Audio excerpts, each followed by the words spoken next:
What if every single good deed you have ever done, every dollar you've donated, every friend you've helped out, every new skill you've mastered is actually the exact thing keeping you spiritually trapped? I mean, that is a wild premise to start with. Right. Welcome to the deep dive. And, if you are listening to this, just consider yourself the third person sitting right here at the table with us today. We are pulling you into a conversation that really demands a total perspective shift. Oh, absolutely. It's a heavy one today. Yeah, our single source for this deep dive is it's a deeply provocative 2023 essay by the author of Livin, and it's titled Continuing to Talk About the Sublimation of Life Quality. And the mission today is to really unpack this radical framework about evolution. But we're not looking at biological evolution here. No, not at all. We're exploring the mechanics of a spiritual upgrade, a fundamental shift from what the text calls human nature to celestial nature. Right, because the premise of this essay challenges our absolute deepest assumptions about progress. It kind of forces us to examine the hidden traps embedded in human altruism, ambition, attachment, all of that. Exactly. It asks us to consider that the very foundation of our daily striving, like the things we literally celebrate as moral victories, might actually be the anchors weighing us down in a lower state of existence. Which is tough to hear, especially because, you are likely a lifelong learner. You're accustomed to gathering facts, analyzing data, trying to optimize your life. Yeah, and this text requires abandoning that entire framework. It literally posits that everything we define as successful or even just good in human society is fundamentally flawed. So to understand how the author justifies this, we really have to start with the foundational physics of his universe, right? The holographic theory. Yes, the holographic theory. The text offers this incredibly poetic anchor. It says, a grain of sand is a world, a single leaf is a Buddha's enlightenment. And that isn't just poetry. I mean, it is the mechanical blueprint for this entire philosophy. In a holographic universe, the concept of separation is just an illusion. Like, think of a single drop of blood. That one microscopic drop contains the complete DNA blueprint to construct the entire human body. Exactly. And the essay argues that our consciousness functions the exact same way. We, as individuals, contain the latent blueprints for every possible state of being simultaneously. Right, and it categorizes these into specific frequencies, basically. Divinity, devil nature, animal nature, human nature, ghost nature, and celestial nature. And the essay does not frame these as places you go after you die. That's a huge point. Oh yeah, they are internal operating systems you are running right now. Right. So to grasp the leap from human to celestial, we need to map out this ladder a bit. Animal nature is pure instinctual survival. And then human nature, which the text defines pretty brutally, honestly. Right. It's characterized by hoarding. And not merely gathering wealth, but hoarding natural, social, and sexual resources. Yeah, it operates on self-interest, anxiety, fear, just a constant, exhausting comparison to others. And below that, you find the ghost and devil natures.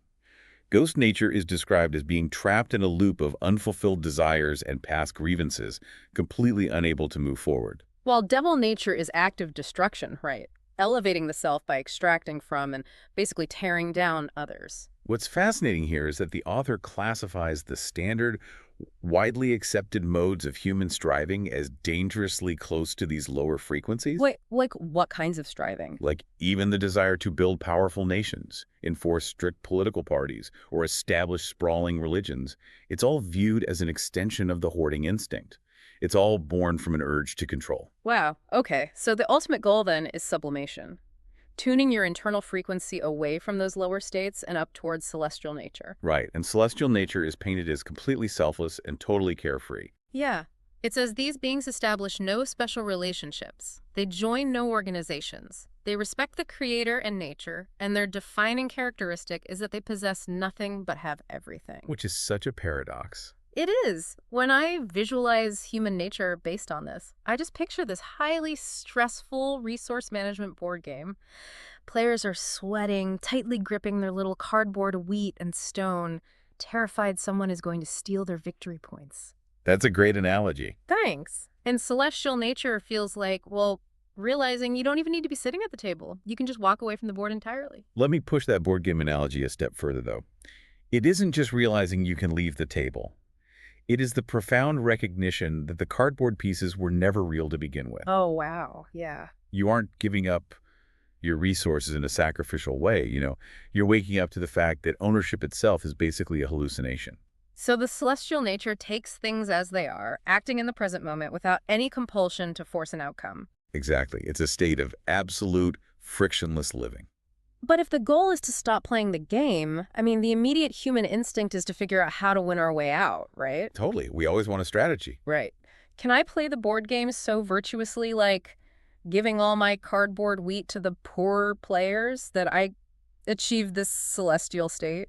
And the text delivers a crushing negative to that question. It insists you must step out of the traditional production and life mode entirely. Which introduces a massive physical paradox. Right, because if you attempt to adopt the celestial trait of, possessing nothing while remaining embedded in the traditional human world, you will simply starve to death. Yeah, the infrastructure of human society literally requires you to hoard resources just to pay rent and buy groceries. It does. And the author lists actions explicitly deemed useless for the sublimation of life quality. And honestly, the list is guaranteed to offend almost everyone. Oh, definitely. It's like shouting slogans, reading the classics, building temples, doing charity, even inventing high-tech products that benefit humanity.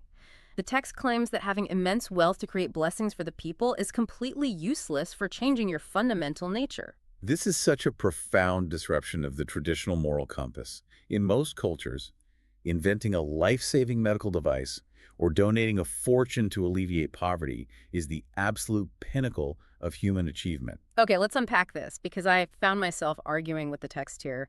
If an invention cures a disease, millions of humans suffer less. Declaring that useless feels incredibly cynical. Are we supposed to believe that alleviating human suffering has zero value? Well, the text doesn't argue that the cure has no value to the humans who receive it. It argues that the act of curing does not alter the inventor's spiritual physics. Huh. Spiritual physics. Yeah, you are still relying on external structures, ambition, and manipulation of the material world. The author uses a really vivid physical impossibility to illustrate this. He says, trying to ascend your life quality while operating in the traditional mode is like trying to lift yourself into the sky by pulling your own hair. That is quite the image. You cannot bootstrap your way into a new dimension using the tools of the dimension you are trying to escape. Exactly. The tools of human nature, ambition, legacy, technological control over nature, they simply cannot manufacture a celestial frequency. The essay states that if you want to be the sun, you must become the sun. If you want to be a big cabbage, you must become a big cabbage. I love the cabbage example. Right. But the point is, you cannot remain a human who merely performs sun-like actions like dropping a warm blanket on someone. You have to fundamentally rewrite the core code of your being. And theoretical cabbages and suns are one thing, but this philosophy does not let you hide in the abstract. It brings the physics of transformation crashing down into your actual living room. Literally. The text provides highly specific, really extreme litmus tests to determine if your operating system has truly updated. The initial tests basically strip away the physical environment to measure your attachment to comfort. So imagine your baseline is a beautiful villa with a premium mattress. Suddenly, you are relocated to a straw hut, sleeping on nothing but raw wheatgrass. Which is a huge downgrade. Massive. Wow. And your diet shifts from high-end delicacies to plain boiled cabbage and potatoes. And the crucial detail the text emphasizes here, absolutely zero salt. No salt at all. The author draws a really harsh line in the sand with this. If you feel uncomfortable, unhappy, or find those plain potatoes hard to swallow, your internal frequency has not moved. You are firmly anchored in human nature. Yep. To pass the test, you must find the straw hut fun and interesting. You must eat the saltless potatoes with genuine joy and gratitude. That's the kicker. Genuine joy. Here's where it gets really interesting, though. I have to call out the reality of this. Does genuinely enjoying unseasoned boiled potatoes signal spiritual enlightenment? Or does it just signal a broken taste bud? Right, it sounds ridiculous on the surface. I mean, if I'm eating something objectively bland and forcing a smile, I'm just lying to myself. How is this not just the ultimate form of stoicism? Well, stoicism and celestial nature diverge dramatically on the mechanism of the reaction. Stoicism relies on mental fortitude. It's the act of managing your reaction to a negative stimulus, building a psychological shield against the discomfort of the saltless potato. Right, you're enduring it. Exactly. Yeah. But this text demands the absence of the shield because it demands the absence of the discomfort entirely. The celestial nature generates joy intrinsically, completely independent of sensory input. So it's not enduring. No. No. If you are merely tolerating the straw hut, gritting your teeth, you fail the test. The celestial being experiences the pure, unadulterated miracle of the potato existing at all. The pure miracle of the potato. I like that. Right. That framing eliminates the possibility of faking it. You either feel the intrinsic joy or you don't. You really can't fake it. But, mastering a potato is child's play compared to mastering the ego. The physical world is just a warm-up for the true acid test of this philosophy, how we handle human attachment. Oh yeah, the text transitions into brutal, emotional scenarios here, specifically targeting romance and betrayal. These scenarios are engineered to trigger the most primal, possessive instincts we have. Let's take the romance test. You discover someone you deeply care for, like a romantic interest, having sex with someone else. A nightmare scenario for human nature. Completely. And the text specifies they are with someone of your same gender. If your reaction is jealousy, anger, or fury, you are operating on human nature. Which is how 99% of people would react. Right. But to prove celestial nature, you must sincerely bless them in your heart and feel actual joy for their happiness. The inclusion of the same-sex detail is a very deliberate psychological lever, by the way. It removes the element of biological or evolutionary competition. How so? It strips away the dynamic of wondering if you are physically better or worse than the other person, forcing you to confront the raw reality of your attachment. Do you view this romantic interest as a resource you own?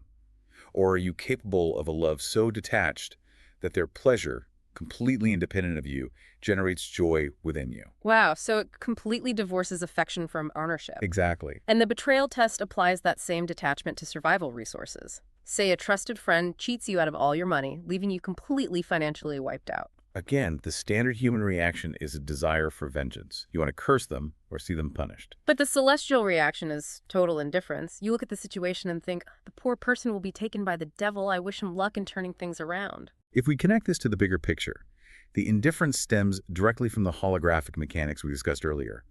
If a celestial being truly possesses no resources, then in their internal reality, the money was never theirs anyway. Right. You cannot steal from an entity that claims ownership of nothing. Precise. So the injury simply does not exist for the victim. But wait, what about the phrase taken by the devil? That really sounds like wishing them ill. It isn't a curse, actually. It is an observation of their spiritual physics. Remember the definition of the lower natures we went over? Oh, right. The devil nature. Yes. By stealing, the betrayer is actively dropping their own internal frequency into the devil nature, that realm of extraction and destruction. The celestial being recognizes that the thief has inflicted a massive wound on their own soul, lowering their life quality. So the response is pity, not rage. Exactly. Because the victim sees the cosmic tragedy of the thief's choice, rather than the temporary loss of a fabricated human resource like money. It's like you are observing your own life with the detachment of a bystander watching a play. That's a great way to put it.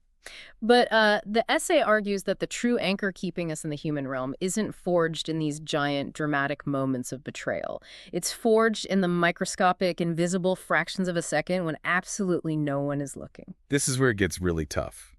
The final tests examine the micro details of internal integrity. The philosophy becomes inescapably rigorous here. The text insists that life quality is entirely dependent on thousands of tiny, unseen details. Let's consider the deception test. Someone trusts you unconditionally, but you secretly do things behind their back. The text labels you a fraud and adds a terrifying caveat. Oh, yeah. It says even if no one in the entire world knows you did it, and even if the greatest creator doesn't know you did it, your life quality is permanently stalled. It cannot be enhanced. That caveat completely redefines the nature of reality within this framework. Yeah. It implies that the universe is not some judge sitting on a cloud keeping a tally of your sins. It's more mechanical than that. Yes.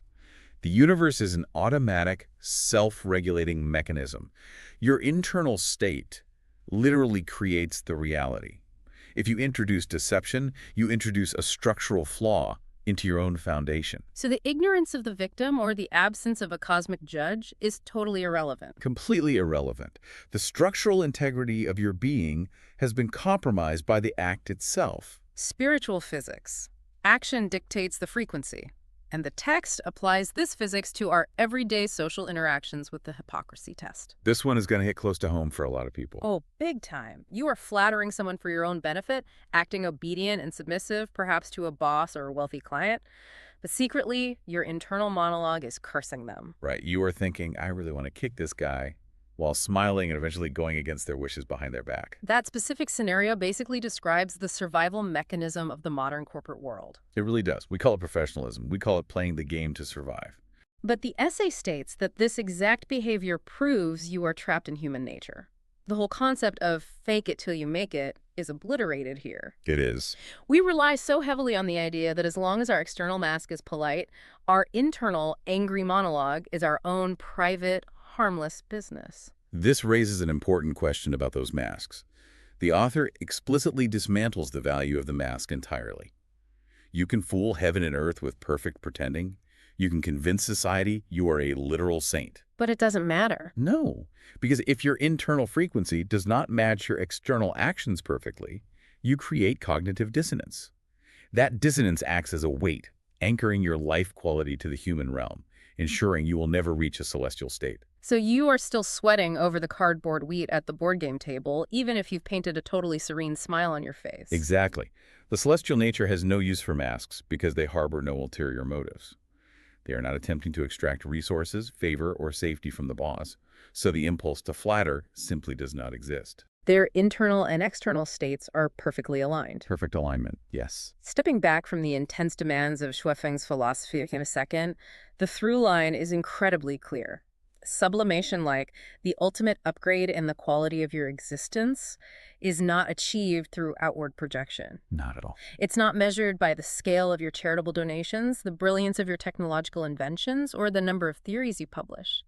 Within this framework, those are really human resources accumulating human merits. Just shuffling pieces around the same old board.